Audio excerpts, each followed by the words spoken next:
بسم اللہ الرحمن الرحیم۔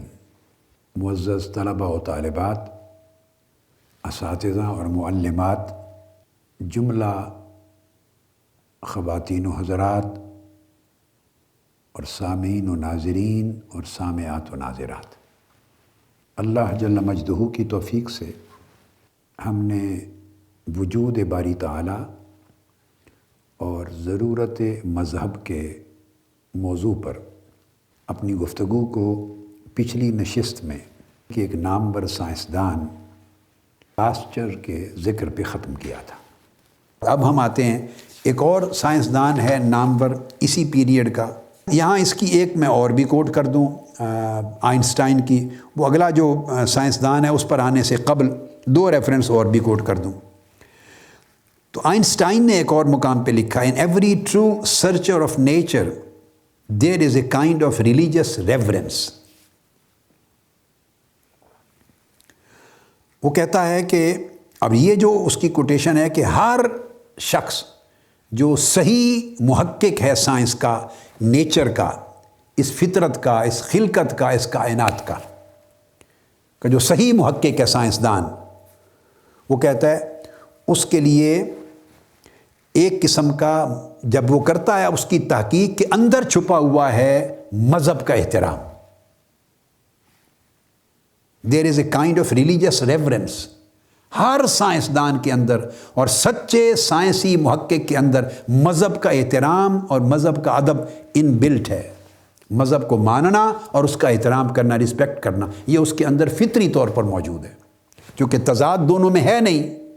وہ اس کائناتی اور آفاقی مادی حقیقتوں کا اور ان کے باہمی ربط کا ادراک کرتا چلا جا رہا ہے، اور مذہب اس کو، انسان کو ان مادی حقیقتوں کے ساتھ ان کو استعمال کیسے کرنا ہے، کیسے نہیں کرنا، یہ آداب سکھاتا چلا جا رہا ہے۔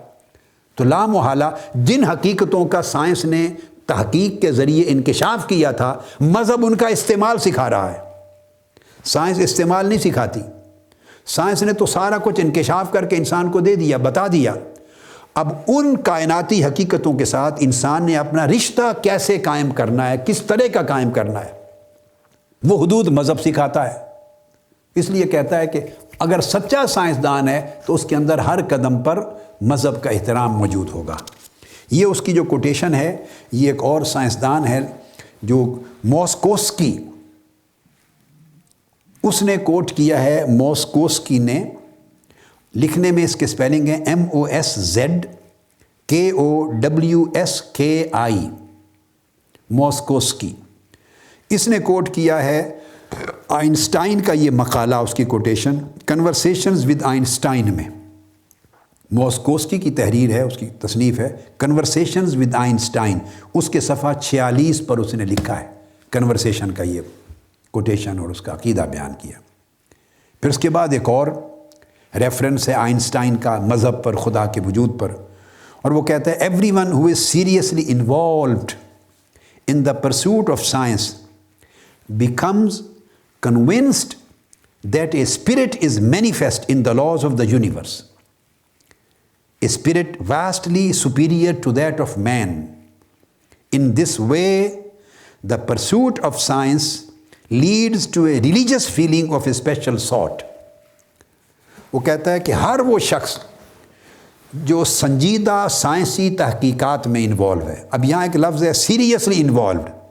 اب یہاں وہ بات اس کی تائید ہوتی ہے کہ بعض اوقات لوگ سائنسی تحقیقات میں انوالو ہی نہیں ہیں، صرف 2 کتابیں پڑھی ہیں اور ایک شوق ہے بحث کرنے کا، اور انکار کر دیا، بطور فیشن کے خدا کے وجود کا انکار کر دیا۔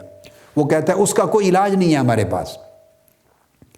جس کی عقل سائنس کے پروسیس میں داخل نہیں ہوئی اور سیریسلی انوالو نہیں ہوئی، اور سائنسی انکشافات اور تحقیقات کے دروازے اس پر نہیں کھلے، اور اس کی سیریس انوالومنٹ نے اسے حقیقی اعتبار سے سائنس کے ذریعے کسی معرفت اور کسی مقام تک پہنچایا ہی نہیں، بس ایسے اس کا شوق ہے، اس کی گپ شپ ہے، اس کا کتاب پڑھنا، بحث تمیز کرنا، جملہ سازی، جملہ بازی، انکار کرنا ایک فیشن ہے، تو وہ سائنٹسٹ نہیں ہے۔ وہ کہتا ہے اس کا کوئی علاج نہیں۔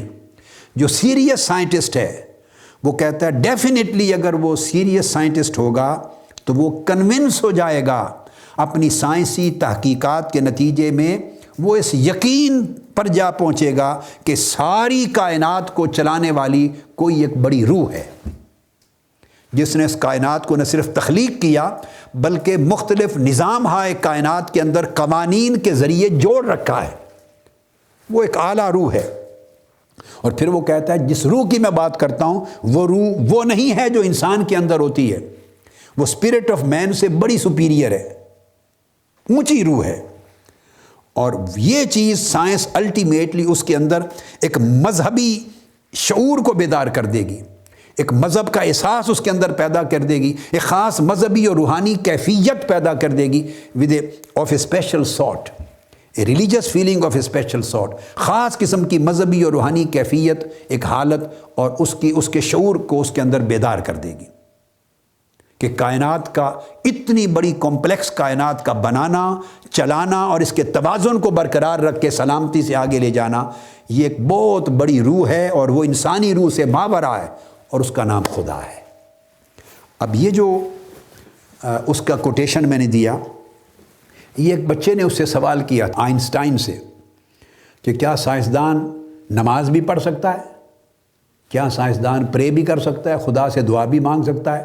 مطلب بچے کا پوچھنے کا یہ تھا کہ کیا سائنسدان خدا پہ عقیدہ رکھتا ہے اور مذہب کو مانتا ہے اور خدا پر عقیدہ رکھ کے عبادت بھی کرتا ہے، دعا بھی کرتا ہے اللہ سے؟ ایک بچے نے سوال کیا، تو اس نے بچے کو جواب بھیجا، ایک اسٹوڈنٹ تھا نوجوان، آئنسٹائن نے لیٹر بھیجا اس بچے کے، اس لیٹر کی کوٹیشن ہے جو میں نے آپ کو پڑھی۔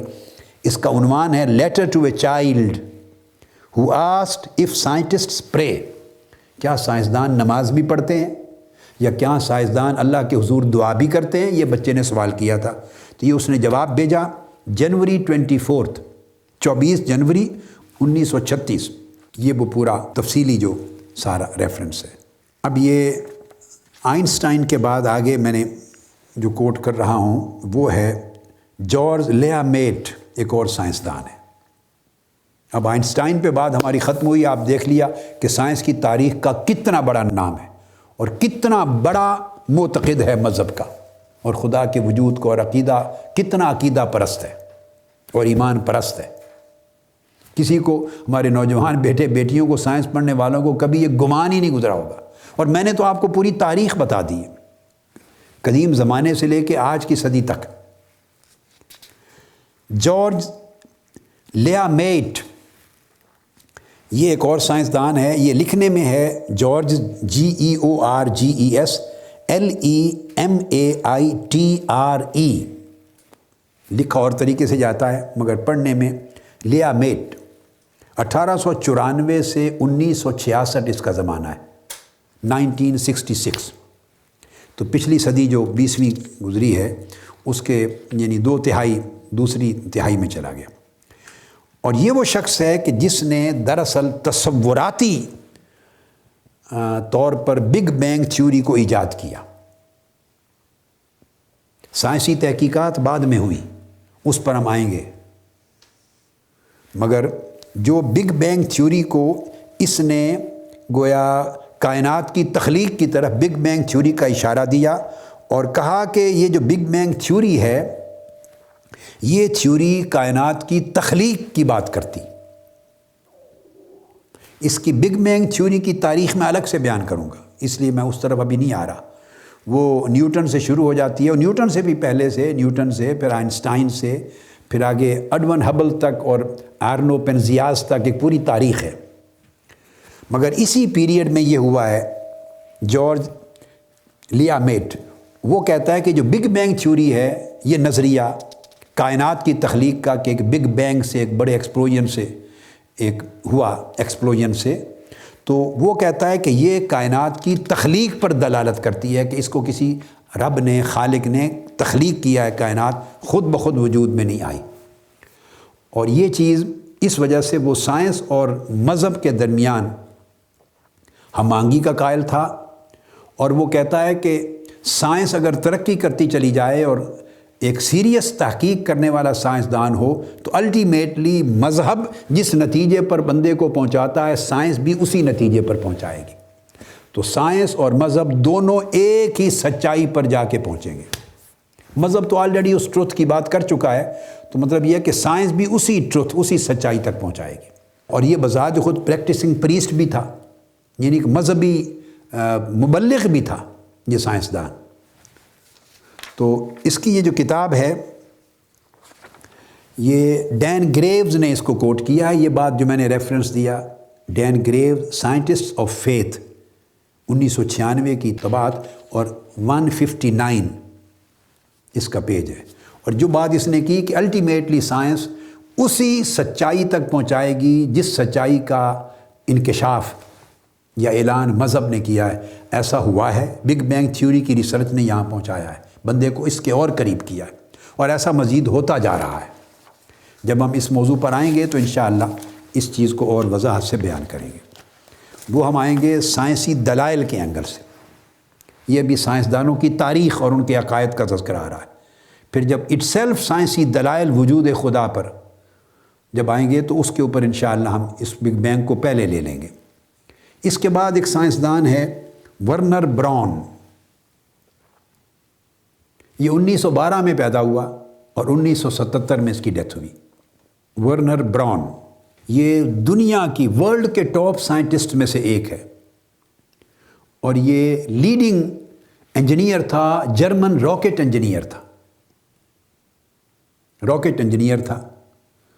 اور اس نے بہت مشہور جو V2 راکٹ ہے ورلڈ وار 2 میں، وہ اس نے ایجاد کیا تھا۔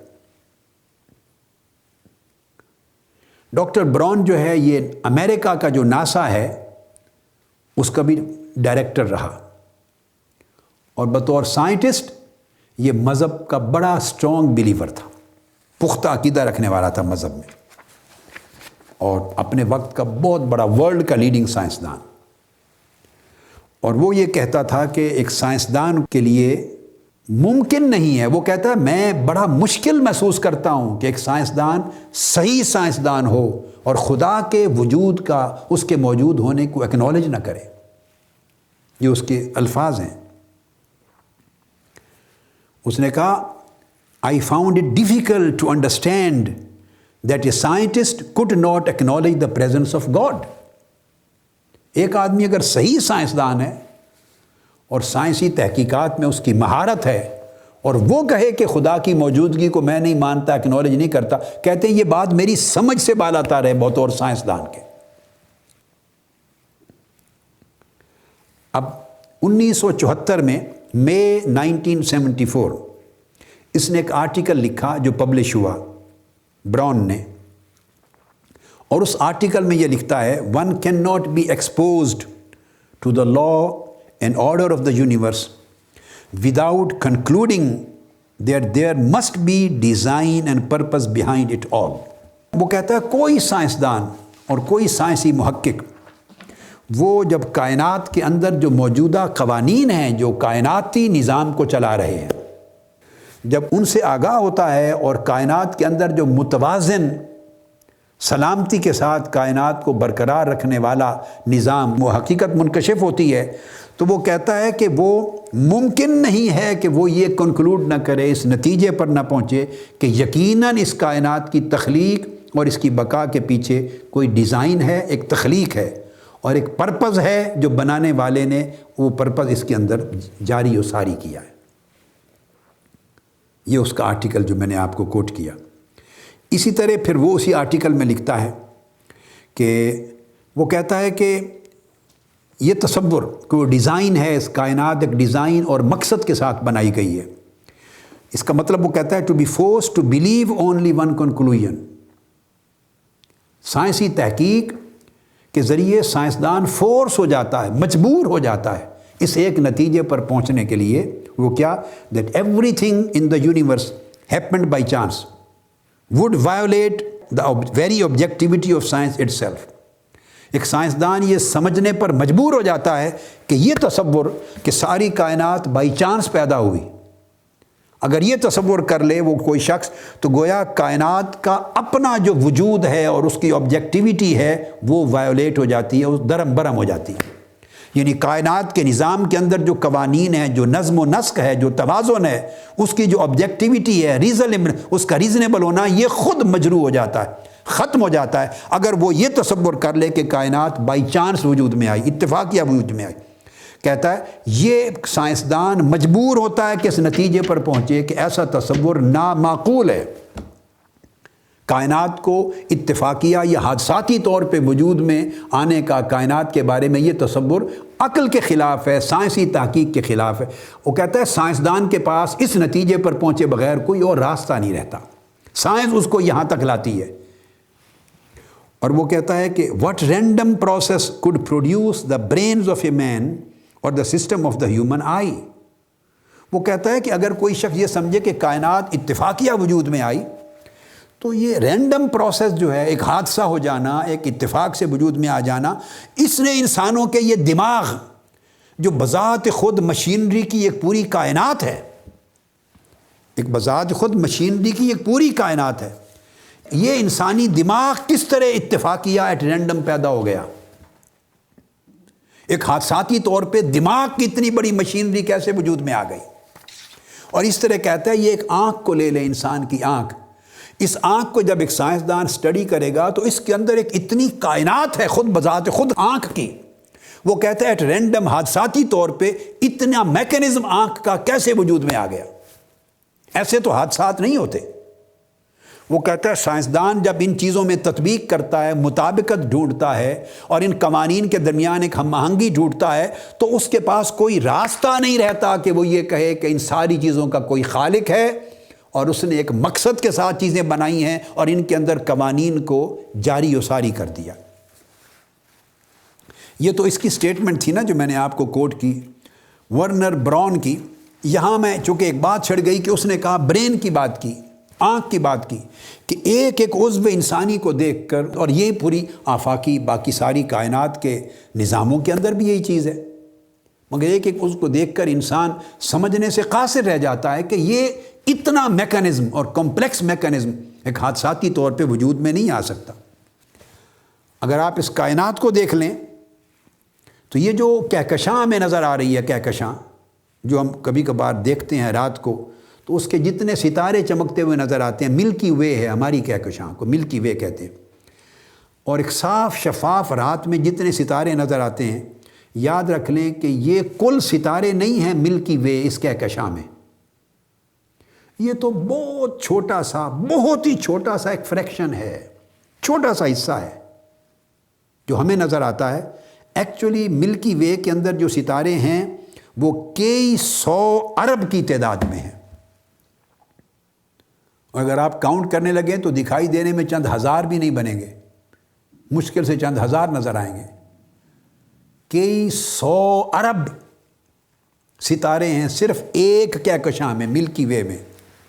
اور پھر یہ ایک کہکشاں نہیں ہے، یہ تو ایک کہکشاں ہے نا جس میں کئی 100 ارب ستارے ہیں، اور ہر ستارے کے اندر ایک قانون ہے، ہر ستارے کے اندر ایک نظام ہے، اس کی تخلیق ہے، پھر ان ستاروں کے درمیان ایک ربط ہے، ایک نظم ہے، ایک توازن ہے، پھر اربوں کھربوں ستاروں کے درمیان ایک نظام ہے، وہ سارے نظام ہائے کہکشاں مل کے کہکشاں کو چلاتے ہیں، پھر اس کہکشاں کا اور کروڑوں اربوں کہکشاؤں کے ساتھ ایک نظام ہے، ایک توازن ہے، وہ آپس میں نہیں ٹکراتی۔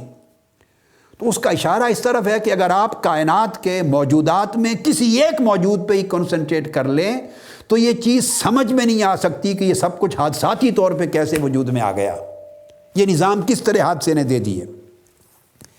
اس طرح آپ لکھ لیں اگر یہ جو تخلیق ہے، یہ اس زمین کے اوپر انسانی زندگی کی تخلیق، خواہ انسان کی ہے، خواہ حیوان کی ہے، خواہ نباتات کی ہے، یہ جو تخلیق ہے، لائف کی ایوولوشن ہے جو زندگی پر، یہ اربوں سالوں پر محیط ہے، اربوں سالوں پر محیط ہے۔ اور اس کے اندر جو مختلف جاندار چیزیں ہیں، مثلا بلو گرین بیکٹیریا سے لے لیں، بلو گرین ایک بیکٹیریا ہے، وہاں سے لیں اور ہمنگ برڈز تک چلے جائیں۔ ہمنگ برڈ چھوٹے مغربی دنیا میں، ویسٹرن ورلڈ میں چھوٹے سائز کے پرندے ہوتے ہیں جن کو ہم اردو میں شکر خورا کہتے ہیں، ہماری زبان میں شکر خورا کہتے ہیں۔ یہ پھولوں کا رس چوستے ہیں، پرندے ہوتے ہیں، پھولوں پر بیٹھ کے چونچ کے ساتھ اس کا رس چوستے ہیں۔ چھوٹے بلو گرین بیکٹیریا سے لے کر ہمنگ برڈز، شکر خورے پرندوں تک اگر آپ دیکھیں تو ساروں کے اندر کامن ہے جینیٹک کوڈ، جینیٹک کوڈ ایک ہی ہے ان سب میں۔ یہ چیزیں الگ الگ ہیں، مخلوقات الگ ہیں، جانور الگ ہیں، سائز الگ ہیں، فنکشن الگ ہیں، جینیٹک کوڈ ایک کیسے ہو گیا ان کے اندر؟ اور اگر ان میں ایک ہے تو پھر باقی جانوروں میں بھی وہی ایک ہوتا نہیں، باقیوں کا اور ہو جاتا ہے۔ وہ کہتے ہیں کہ اگر ایک ایک چیز کو لے لیں تو کائنات میں موجود ایک ایک لیونگ جو سسٹم ہے اس کے اندر اتنا کمپلیکس میکانزم ہے کہ وہ حادثاتی طور پر وجود میں آنے کی تعبیر اس کا جواب ہزاروں سوالات کا نہیں دے سکتی۔ پھر اس طرح وہ برین کی بات کی تھی نا، جہاں مجھے خیال آ گیا کہ یہ انسان کے برین کا جو میکانزم ہے کیسے حادثاتی طور پہ بن گیا۔ اب دماغ کو لے لیں، ایک بچہ جب پیدا ہوتا ہے تو جو اس کی بچپن کے زمانے کا جو اس کا دماغ ہے نا، بچپن کا دماغ، وہ اس کے اندر نیورل کنیکشنز ہیں۔ یہ نیورولوجی کا تو سبجیکٹ آپ نے سنا ہوگا نا، کہ فلاں نیورولوجسٹ ہے یا نیورو سرجن ہے، یہ دماغ کے ساتھ ڈیل کرتی ہے یہ سائنس آف نیورولوجی۔ تو اس کے اندر نیورل کنیکشنز ہوتے ہیں جو تمام کے تمام برین کی پوری کائنات کو آپس میں جوڑتا ہے اور فنکشنل بناتا ہے۔ وہ نیورل کنیکشنز ایک بچے کے دماغ میں اتنے ہیں جتنے ہماری ملکی وے کہکشاں کے اربوں ستارے ہیں۔ ہماری ملکی وے کہکشاں کے جتنے ستارے ہیں اربوں کی تعداد میں نے آپ کو بتایا اتنی تعداد میں کئی 100 ارب ستارے، اتنے 100 ارب کنیکشنز ہیں نیورل، اور ان میں سے خدا جانے کتنوں کو سائنس ابھی تک دریافت کر چکی ہے، اور باقی آگے کروڑوں سالوں میں سائنس ابھی دریافت کرتی چلی جائے گی۔ تو سائنسدانوں کا کنسرن یہ ہے کہ یہ میکانزم بائی چانس کیسے وجود میں آ سکتا ہے، یہ اتفاقیہ حادثاتی طور پہ یہ کنیکشنز کس نے بنا دیے ہیں۔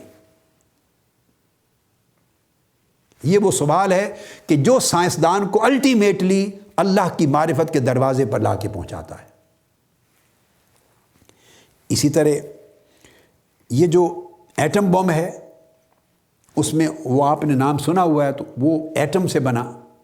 تو ایٹم جو ہے چھوٹا، اس کو آپ اندازہ کر لیں کہ یہ کتنے ارب ایٹمز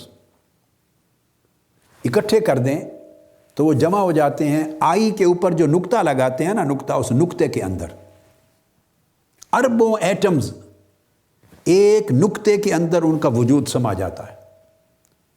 اب اتنی باریک چھوٹی سوفسٹیکیٹڈ قوت ایک وجود کی، ایٹم کی، وہ کس نے بنائی؟ وہ حادثات کے ذریعے پورا میکانزم آ گیا ہے۔ اور اب تو پہلے سمجھا جاتا تھا کہ ایٹم سب سے چھوٹا ہے ذرہ، تو اب تو ایٹم کے آگے پھر الیکٹران، پروٹون، پھر آگے تقسیم ہو گئی، پھر آگے ان کی سائنسز ہیں۔ تو اتنے چھوٹے ایک نقطے کے اندر اربوں ایٹمز کو جمع کرنے والا یہ کون حادثہ ہے؟ یہ سوائے کریشن کے نظریے کے، کائنات کی تخلیق کے نظریے کے اور خالق کے کائنات پر ایمان رکھنے کے، اس کے سوا کوئی جواب سائنس کے پاس نہیں ہے۔ اس لیے سائنس جو ترقی پذیر ہو رہی ہے تو وہ خدا کے عقیدے پر اپنی تحقیق کو مرکوز کرتی چلی جا رہی ہے۔ تو یہ جو سائنسدانوں کی جو ریسرچ ہے اس میں آگے میں نے جو کوٹ کیا، یہ ریفرنسز آ گئے۔ یہ جو میں نے جتنے ریفرنسز آپ کو براؤن کے کوٹ کیے، اس کا حوالہ جو اس نے آرٹیکل چھاپا تھا ڈینس پیٹرسن نے دیا ہے، یہ پورا اس کے آرٹیکل کا حوالہ ڈینس پیٹرسن، اور اس کا جو تصنیف ہے وہ unlocking the mysteries of creation, اس کے اندر اس کو کوٹ کیا، unlocking the mysteries of creation. California میں چھپی ہے یہ کتاب 1990 میں، پیج 63، جس سے میں نے کوٹیشن دی ہیں ساری ڈاکٹر براؤن کی، جو جرمن راکٹ انجینئر تھا۔ اب اس کے بعد آگے Henry Schaefer, doctor Henry Schaefer ایک اور سائنسدان ہے، اور یہ کیمسٹری کا بہت بڑا نامور سائنسدان ہے، اور یہ کمپیوٹیشنل کوانٹم کیمسٹری کے centre of computational quantum chemistry اس کا ڈائریکٹر بھی رہا، اور پوری دنیا میں یہ آلموسٹ تیسرا بڑا سائنسدان ہے جسے کوٹ کیا جاتا ہے، third most quoted chemist in the world. Chemistry میں، کیمسٹری کے جو سائنسدان ہیں کیمسٹ، ان میں دنیا میں کیمسٹری میں کوٹ ہونے والوں میں تیسرا آدمی ہے جو سب سے زیادہ کوٹ ہوتا ہے، اور اس کی کوٹیشن سن لیں. وہ کہتا ہے the significance and joy in my science comes in the occasional moments of discovering something new and saying to myself, so that's how God did it. وہ کہتا ہے میں تو ایک سائنسدان ہوں اور سائنسی تحقیقات کرتا رہتا ہوں، لیکن وہ کہتا ہے کہ بڑے اہم لمحے میری زندگی میں ایسے آتے ہیں، کبھی کبھار بڑے اہم لمحے آتے ہیں میری زندگی میں، لمحات جو مجھے بڑی خوشی دیتے ہیں اور مجھے بڑی کیفیت اور بڑی راحت اور فرحت دیتے ہیں. وہ لمحے جب میں سائنسی تحقیقات کے نتیجے میں کوئی نئی دریافت کرتا ہوں، چیز ایجاد کرتا ہوں، اور ایجاد کر کے پھر میں اپنے آپ کو کہتا ہوں so that's how God did it. ہاں اب سمجھ لیا، یہ ہے جس طریقے سے اللہ نے اس کو بنایا تھا. آج تم اس راز تک پہنچ گئے. اس طرح اللہ نے اس کی تخلیق کی تھی، آج تم اس کے راز تخلیق پر پہنچ گئے. کہتے ہیں وہ لمحہ میری زندگی کا سب سے بڑا خوشی کا اور فرحت اور سرور کا لمحہ ہوتا ہے. اب یہ عقیدہ دیکھ لیں. تو یہ جو اس کا آرٹیکل ہے اور اس کا جو کوٹیشن، یہ U S news and world report میں چھپا. United States news and world report December 23 دسمبر کو 1991 1991 میں یہ چھپا. اس کے بعد آگے ہم ایک اور بہت بڑے نامور سائنٹسٹ کو کوٹ کر رہے ہیں، اسٹیفن مائر. یہ وٹورتھ کالج میں بھی رہا اور جو سیلز ہیں ہیومن سیلز ان کے ڈیزائن کے اوپر یہ اس کا اسپیشلسٹ ہے. D N A per, anatomy per, cellular biology پر، یہ اس کے اپنے فیلڈ ہیں اسپیشلائزیشن کے. اسٹیفن مائر. اب اس کی کوٹیشن سن لیں. وہ کہتا ہے کہ ان مینی آف اپنے کئی کاموں میں وہ ہمیشہ بیان کرتا تھا کہ کائنات کی جس چیز پر بھی میں تحقیق کرتا ہوں اور جس نتیجے پر پہنچتا ہوں، الٹیمیٹلی وہ انٹیلیجنٹ ڈیزائن پر جا کے میری تحقیق ختم ہوتی ہے کہ کسی بڑے دانائی اور حکمت والے رب علیم و حکیم و خبیر نے اس کائنات کی تخلیق کی ہے، اور that nature bears witness to that reality. اور ہر چیز کی جو نیچر ہے، اس کی جو ماہیت ہے، وہ اس حقیقت علیہ کے وجود کی تصدیق کرتی. اور اپنے آرٹیکل میں وہ بیان کرتا ہے I argue that neither chance nor prebiotic natural selection nor physical chemical necessity. 3 theories کو رد کر رہا ہے. کہتا ہے نہ تو یہ ساری کائنات کی تحقیق کر کے اس کے ہر آرگنزم کی، ایک ایک سیل کی اور اس کے اندر چھپے ہوئے حیاتی رازوں کی تحقیق کر کے میں اس نتیجے پر پہنچا ہوں کہ نہ تو یہ چیزیں چانس کے ذریعے وجود میں آئی ہیں، جسٹ حادثاتی طور پہ وجود میں نہیں آئیں، نہ پری بایوٹک نیچرل سلیکشن ہے، نہ یہ نیچرل سلیکشن ہے. یہ بھی ایک ڈارونزم تھیوری میں کائنات کی جو زندگی کے ارتقاء میں مختلف تھیوریز چلتی ہیں کہ کس طرح یہ شکلیں تبدیل ہوئی اور آگے کس طرح بڑھتی چلی گئی. تو ایک تھیوری آف نیچرل سلیکشن ہے، اور یہ پری بایوٹک تو ایک قدرتی انتخاب کی ایک تھیوری ہے حیاتیاتی. کہتا ہے وہ بھی نہیں جواب دیتی.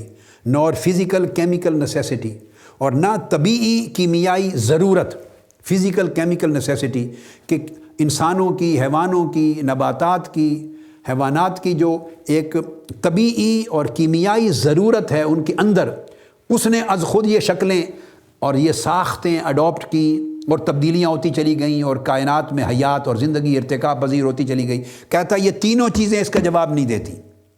وہ کہتا ہے neither of these 3 theories can explain the origin of information in the first cell.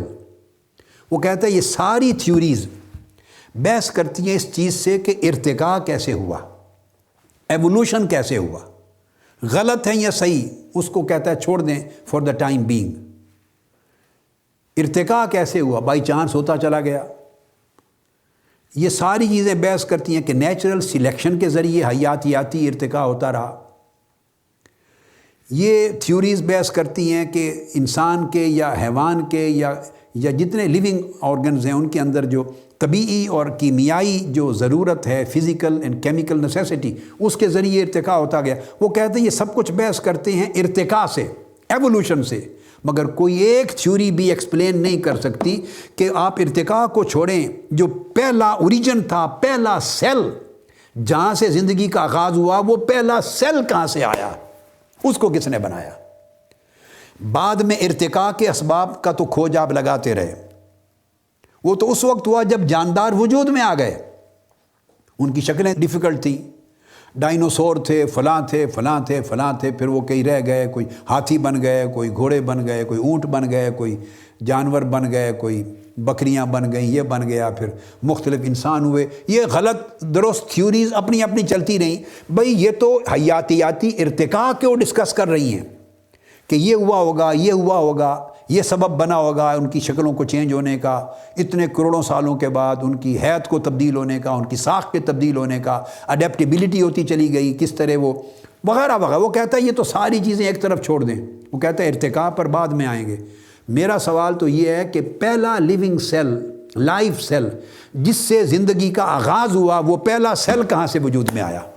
اس وقت تو یہ تھیوریز نہیں تھی، وہاں تو تھیوریز کا سفر ختم ہو جاتا ہے. یہ اس کا ریسرچ کا بیسک جو پوائنٹ ہے. اور اس نے جو آرٹیکل لکھا ہے، جو میں اب آج کی گفتگو میں، یہ آرٹیکل میرے سامنے ہے، یہ میں اس وقت اس کو کوٹ نہیں کر سکتا، اگلی نشست میں اس کو میں یہاں سے شروع کروں گا. اسٹیفن مائر، اس نے ایک یہ آرٹیکل پڑھا جس کا میں نے خلاصہ بیان کیا، اور اس آرٹیکل کا جو لیکچر دیا اس نے، اس کا عنوان تھا the explanatory power of design. The explanatory power of design. اور اس کا پرٹیکولر سبجیکٹ تھا D N A and the origin of information. D N A پر اور اس کی جو انفارمیشن کا اوریجن ہے اس پر پیپر پڑھا. اور یہ پیپر اس نے ڈیلیور کیا. میئر کریشن، محض تخلیق ہی کا نظریہ درست ہے، اور وہی تشریح کرتا ہے کائنات کے اندر حیات کی، زندگی کی ابتدا کی. یہ وہ کنسیپٹ تھا. اور یہ کانفرنس ہوئی تھی design and origin per, conference on design and origin 1996 میں بائیولا یونیورسٹی، نومبر 14 سے نومبر 17 تک 4 دن کی یہ کانفرنس تھی. بائیولا یونیورسٹی 1996. اور اس میں اس نے اپنا پیپر پڑھا جو ایکسپلینیٹری پاور آف ڈیزائن پر اور ڈی این اے کے اوپر یہ سارا. اور پھر اس کے اندر اور کنٹریبیوٹر تھے اس پوری کانفرنس میں. یہ اس کانفرنس کی پوری کاروائی چھپی ہوئی ہے. ولیم ڈیمسکی نے اس کو ایڈٹ کیا ہے.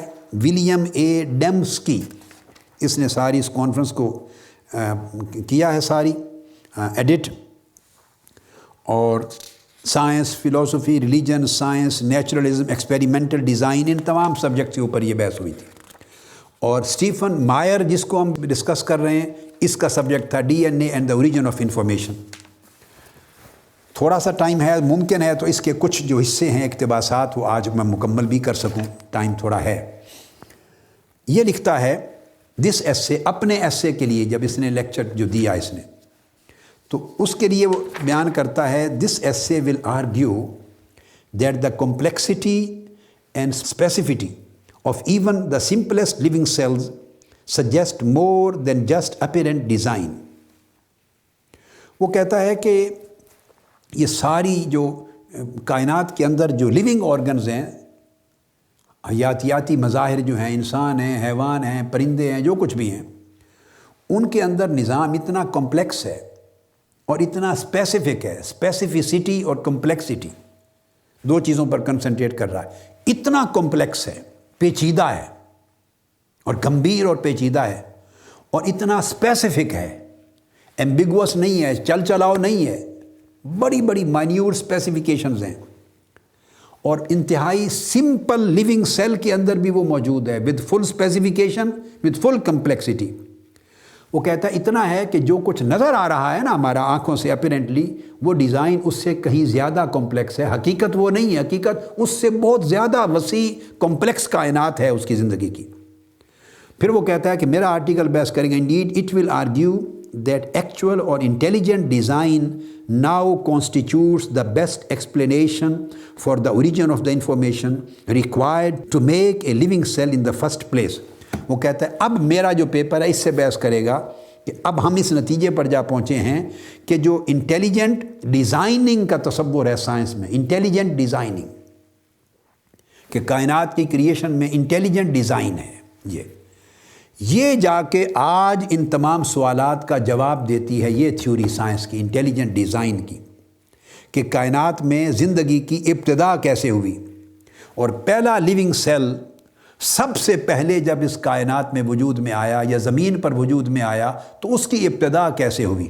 کہتے ہیں یہ تھیوری انٹیلیجنٹ ڈیزائن کا یہ تصور ان سوالات کا جواب دیتا ہے، اور وہ کہتا ہے کہ باقی ساری تھیوریز جو ہیں نیچرلسٹک تھیوریز، کیمیکل اور بیولوجیکل ایوولوشن کی، وہ ان کا جواب دینے سے قاصر تھی، وہ جواب نہیں دے سکی، کیونکہ وہ ارتقاء سے بحث کرتی تھی، ابتدا سے بحث نہیں کرتی تھی۔ میں پھر جملہ دہرا رہا ہوں، باقی ساری تھیوریز بیولوجیکل اور کیمیکل ایوولوشن کی ارتقاء سے بحث کرتی تھی، وجود میں آ جانے کے بعد ارتقاء کیسے ہوا، ڈیولپمنٹ ایوولوشن کیسے ہوئی، مگر ابتدا سے بحث نہیں کرتی تھی۔ At first phase origin of life کیسے ہوئی، یہ بحث نہیں کرتی تھی۔ یہ اس سوال کا جواب جو آج تک سائنس نہیں دے سکی تھی، سائنس کی اس تھیوری نے دیا ہے کہ یہ انٹیلیجنٹ ڈیزائننگ ہے، خالق کائنات کا نظام۔ اور پھر وہ یہ بھی بیان کرتا ہے اسی پیپر میں، کہتا ہے Darwin of course neither knew about these intricacies nor sought to explain their origin. وہ کہتا ہے کہ یہ جو اتنا انٹریک سسٹم ہے اور انٹریکیٹ سسٹم ہے جس کی بحث آج ہم کر رہے ہیں، ڈارون کو تو ان چیزوں کا پتہ ہی نہیں تھا جس نے یہ تھیوری ایجاد کی، ڈارونزم۔ اس کے زمانے تک سائنس کی تحقیقات ابھی اس مرحلے تک نہیں پہنچی تھی، ڈی این اے تک، اور اس کے بعد آگے تمام جو سیلز ہیں ان تک تو وہ پہنچا ہی نہیں تھا ڈارون۔ لہٰذا وہ کہتا ہے کہ اس لیے اس نے زندگی کی اوریجن کو ایکسپلین نہیں کیا اپنی تھیوری میں، اور ڈارون کی تھیوری، ڈارونزم، وہ لائف کے سیل کی پہلے فیز پر اوریجن کا جواب نہیں دیتی۔ Instead this theory of biological evolution sought to explain how life could have grown gradually more complex starting from one or a few simple forms۔ وہ کہتا ہے کہ ڈارون نے تو ان چیزوں سے بحث کی کہ لائف حیاتیاتی ارتقاء کی شکل میں جب پہلے ایک یا چند سمپل سیلز جو تھے، فارمز تھے، وجود میں آ چکے تھے، ایک سمپل لیونگ سیل ایک تھا یا چند ایک تھے، جب وجود میں آ چکے تھے تو وجود میں آ جانے کے بعد ان کا حیاتیاتی ارتقاء کس طرح ہوا، biological evolution after they had already come into existence. تو آفٹر ورڈز ایوولوشن کو بحث کی اس نے اپنی تھیوری میں کہ گریجولی کس طرح وہ کمپلیکس ہوتے چلے گئے، فرام سمپل ٹو کمپلیکس کس طرح ہوتے چلے گئے۔ تو ڈارون کی تھیوری نے ان چیزوں سے تو بحث کی، اور اس سوال کو ٹچ نہیں کیا کہ وہ پہلا ایک سیل یا چند سیلز، خواہ وہ سمپل تھے یا کمپلیکس تھے، وہ کس طرح وجود میں آئے۔ اس تھیوری میں اس کا کوئی جواب نہیں ہے، وہ انٹیلیجنٹ ڈیزائن کی تھیوری ادھر آئی ہے۔ وہ کہتا ہے strictly speaking therefore those who insist that Darwinian mechanism can explain the appearance of design in biology naturalistically overstate their case۔ وہ کہتے ہیں یہ لوگ سمجھتے ہیں کہ ڈاروینین تھیوری جو ہے وہ ان سوالوں کا جواب دیتی ہے، تو وہ کہتے ہیں کہ انہوں نے پھر اس کیس کو سمجھا نہیں ہے، اپنے کیس کو بہت بڑا بنا لیا انہوں نے، اس کے اندر اتنی جان نہیں ہے کہ وہ ان سوالوں کا جواب دے سکے۔ the complexities within the microcosm of the cell beg for some kind of explanation۔ یہ جو مائکرو کازم ہے اس کی کمپلیکسٹیز ہیں وہ ایک اسپیسیفک ایکسپلینیشن مانگتی ہے، اور existence of the first life cell اس کا جواب اس میں نہیں ہے، لہٰذا ہمیں کسی اور نظریے کی طرف جانا ہوگا، اور وہ نظریہ اس کائنات کی بامقصد تخلیق کرنے والے خالق کا تصور ہے۔ اسی طرح پھر وہ لکھتا ہے it will show the causal inadequacy of explanations based upon both chance and necessity۔ وہ کہتا ہے کہ یہ تھیوری کہ کائنات کا پہلا حیاتیاتی سیل یا کائنات کے اندر زندگی کی ابتدا یا خود کائنات کی ابتدا چانس سے ہوئی یا ضرورت کے تحت ہوئی، ادھر بائی چانس اور بائی نیسیسٹی۔ وہ کہتا ہے کہ یہ جو سوال ہے اوریجن آف لائف کا زمین کے اوپر اور کائنات کے اوریجن آف لائف کے سوال کا جواب نہ چانس دیتا ہے نہ نیسیسٹی دیتی ہے۔ اس وجہ سے وہ کہتا ہے کہ جاک مونوڈز نے جو ایک کیٹیگریز بنائی ہیں چانس اور نیسیسٹیز کی، ان میں کسی ایک کیٹیگری میں یہ چیز فال نہیں کرتی، بلکہ پوزیشن وہ کہتا یہ ہے کہ 1920 سے لے کر 1960 تک، 1920s سے 1960s تک کیمیکل ایوولوشن کی تھیوری چلتی رہیں، کیمیکل ایوولوشن کی، کہ یہ جو کریٹو رول ہے وہ رینڈم ویریشنز کا ہے کیمیائی طریقے سے، کہتے ہیں وہ بھی جواب نہیں دے سکی۔ پھر 1960 سے آنورڈ، 1960 سے آنورڈ جو تھیورسٹ ہیں انہوں نے سیلف آرگنائزیشنل پراپرٹیز کی تھیوری پہ کنسنٹریٹ کیا، کہ سیلف آرگنائزیشنل پراپرٹیز ہیں، یعنی سیلز کے اندر اپنے آپ کو آرگنائز کرنے کی خوبیاں اور صلاحیتیں موجود ہیں اپنے آپ۔ وہ کہتا ہے یہ لا آف نیسیسٹی کے تحت چلا گیا، کہ یہ نیسیسٹی تھی جو خود بخود سیلف آرگنائزیشنل خوبیوں کے ساتھ ڈیولپ کرتی رہی۔ کہتا ہے یہ بھی اس کا جواب نہیں دے سکے، اس لیے یہ ایسے ڈسکس کرے گا کہ essay will trace the recent history of origin of life research to show the inadequacy of scenarios invoking either chance or necessity or the combination as causal mechanism for the origin of information. وہ کہتا ہے کہ اب یہ جو میرا article ہے میں نے اس پہ کنسنٹریٹ کیا ہے کہ یہ ثابت کروں کہ ان تمام سینیریوز کی یہ تشریحات انایڈیکویٹ ہیں، ناقابل فہم ہیں، ناقابل قبول ہیں، ناکافی ہیں، اور یہ نہ چانس کی تھیوریز جواب دے سکتی ہیں، نہ نیسیسٹیز کی تھیوری جواب دے سکتی ہیں، اور نہ چانس اور نیسیسٹی دونوں مل کر اس میکینزم کو بیان کر سکتی ہیں کہ وہ کون سا میکینزم سبب بنا حیاتیاتی پہلے سیل کے وجود میں آنے کی، یا پہلے مظہر حیات کو، زندگی کی پہلے مظہر کو اس دنیا میں وجود میں لانے کا، یا زندگی کی ابتدا کرنے کا، یہ کوئی بیان نہیں کرتا۔ وہ کہتا ہے کہ اس کی explanation, the third type of explanation can explain this۔ اب وہ تیسری تھیوری ہے، تیسری قسم کی تشریح، تیسری قسم کی، and that is intelligent design۔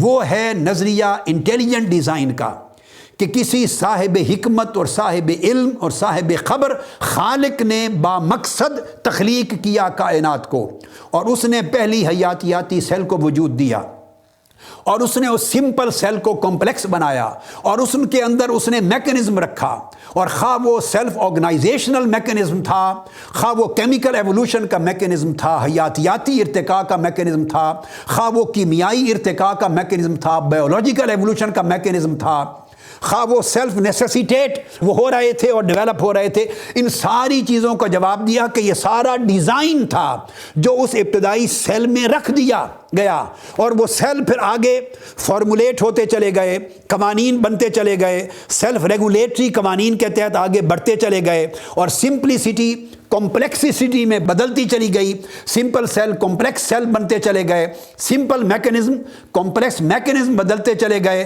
اور اس طرح حیاتیاتی مظاہر بڑھتے چلے گئے۔ وہ کہتا ہے کہ انٹیلیجنٹ ڈیزائن کی تھیوری یہ بتاتی ہے سائنس کی کہ وہ پہلے سیل میں اور کائنات کی پہلے حیات کے نمونوں میں ان کے خالق نے وہ ساری خوبیاں شروع دن سے ودیت کر دی تھیں، اندر رکھ دی تھی، اس امر کے تحت جس کو قرآن کہتا ہے انما امرہ اذا اراد شیئا ان یقول له کن فیکون۔ اللہ کا امر یہ ہے کہ وہ جس سیل کو وجود میں لانا چاہتا ہے، اور جس حیوان کو وجود دینا چاہتا ہے، نباتات میں جس شے کو وجود دینا چاہتا ہے، عالم انس کو وجود دینا چاہتا ہے، سیاروں ستاروں کو وجود دینا چاہتا ہے، الغرض کوئی بھی جاندار شے، جمادات کی ہو، نباتات کی ہو، حرکت پذیر شے، جمادات میں سے ہو، نباتات میں سے ہو، عالم حیوانات میں سے ہو، عالم انس میں سے ہو، جو بھی حیاتیاتی سیل، اس کو الٹیمیٹلی اللہ نے جو بنانا ہے، جس مقام تک پہنچانا ہے، جو فائنلی حیوانی شکل، انسانی شکل، نباتاتی پلانٹ کی شکل، پودے کی شکل، درخت کی شکل، جس شکل تک پہنچانا ہے، اس کے حیاتیاتی ارتقاء سے، اس کے بوٹینیکل ارتقاء سے، اس کے بیولوجیکل ارتقاء سے، مراحل سے گزار کے جس مقام تک پہنچانا ہے، اس مقام تک پہنچنے کی ساری خوبیاں، ساری کوالیفیکیشنز، ساری کنڈیشنز، ساری پراپرٹیز اللہ رب العزت نے پہلے دن تخلیق کرتے ہوئے اس کے سیل میں رکھ دی ہیں۔ اب وہ سیل اپنے آپ کو ایکسپوز کرتا جا رہا ہے، اس کی خوبیاں وقت آنے پر اپنے آپ نمایاں ہوتی چلی جا رہی ہیں، پردے اٹھ رہے ہیں، انہوں نے ڈیولپ ہونا تھا، چونکہ ان کی پہلی تخلیق میں اللہ رب العزت نے یہ تخلیقی اور ارتقائی خوبیاں ودیت کر دی تھی، ایک امر کن سے، ارادے سے، اور اس ارادے نے سب کچھ اس کے اندر رکھ دیا تھا۔ جس طرح ماں کے رحم میں جب ایک بچہ بنتا ہے اور وہ باپ کے سپرم اور ماں کے اووم کے ملاپ سے بنتا ہے. باپ کا سپرم آتا ہے، ماں کا اووم ہوتا ہے، دونوں سیلز آپس میں ملتے ہیں. اس پر بھی ہم بات آگے چل کے کریں گے. مگر مل کر وہ ایک زائگوٹ بنتا ہے، ایک پہلا سیل بنتا ہے چھوٹا سا.